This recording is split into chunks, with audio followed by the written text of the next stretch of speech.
खैर रिंकू ने अपना विवेक नहीं खोया और महेश का हाथ पकड़कर पहनावा बदलने के लिए पास के बताए कमरे में तेजी से चला गया।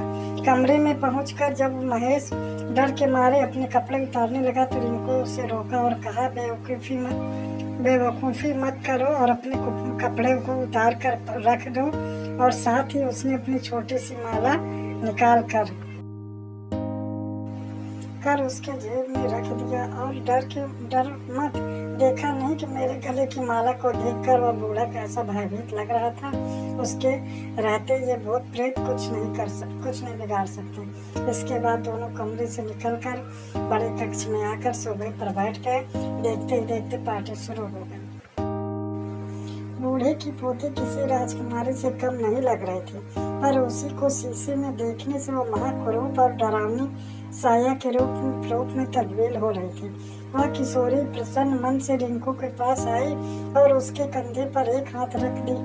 अरे यह क्या! कंधे पर हाथ रखते ऐसा लगा जैसे 440 उस किशोर को 440 वोल्ट का करंट लगा। अभी कोई कुछ समझ पाता तब तक वो बहुत दूर जाकर गिर गई। अब तो वहाँ हड़कंप मच गया। रिंकू सब समझ रहा था। उसे लगा कि यह जरूर उसके गले की माला के कारण हुआ। उस किशोरी को दूर गिरते कई भूत प्रेत उसे उठाने में लग गए,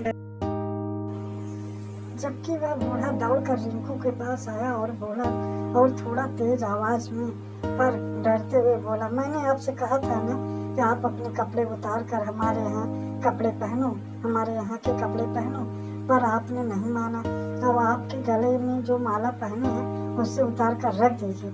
यही हमारे यहाँ की प्रथा है। अब तो कमरे का हाल पूरी तरह से भयावह हो गया था। जो लोग सीधे साधे लग रहे थे अब तो भयानक हो गए थे। कुछ के तो बड़े बड़े दांत बाहर निकल आए थे। कुछ अजीब हरकत करते हुए रिंकू और महेश को डराने की कोशिश कर रहे थे, पर किसी की हिम्मत नहीं हो रही थी कि इन दोनों के पास आए। रिंकू ने महेश से कहा, लगभग सुबह होने वाली है और सुबह होते ही यह भूतिया माया दूर हो जाएगी, इसलिए हमें कुछ समय तक और निडरता के साथ उनका सामना करना है। इसके बाद वे दोनों सोफे पर बैठकर आंख बंद करके माँ भगवती को घबराने लगे। उनके अगल बगल बहुत सारी आवाजें चीख पुकार आ रही थी, पर इन सबसे बेखबर होकर बस माँ का नाम लिए ही जा रहे थे। कुछ समय बाद अचानक आवाजें आनी बंद हो गई। रिंकू और महेश ने अपनी आंखें खोल दी। अब वहाँ इन दोनों को उनके अलावा और कोई नहीं था। हवेली भी तो नहीं थी, तो क्या दोनों सपना देख रहे थे? खैर वे दोनों उठे और वहाँ से चलने को तैयार हुए। सुबह होने वाली थी और सूरज की आभा उस जंगल में धीरे धीरे फैलना शुरू हो गई थी। अचानक रिंकू कार के पास गया और दरवाजा खोलकर बैठ गया। उसने कार को स्टार्ट की, वह बिना देर किए ही चालू हो गई। अब तो उसके बगल में महेश बैठ चुका था। वे जंगल के बाहर निकलकर एक कच्चे रास्ते पर हो लिए। कुछ दूर आगे चलते ही एक चाय की टपरी दिखाई दी। रिंकू ने वहां अपनी कार रोक दी और कार से उतरकर उस टपरी पर आ गया।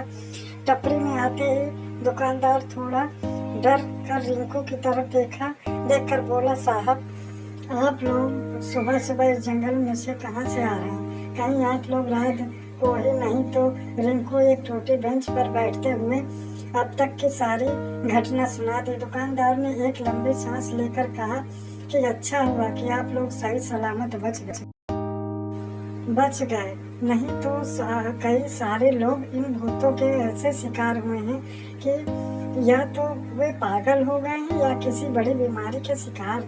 इसके बाद तो उस दुकानदार ने शांति हुए अपनी आप बीती उनको सुना दी क्या गुजरी थी उस दुकानदार पर। खैर यह कहानी फिर कभी।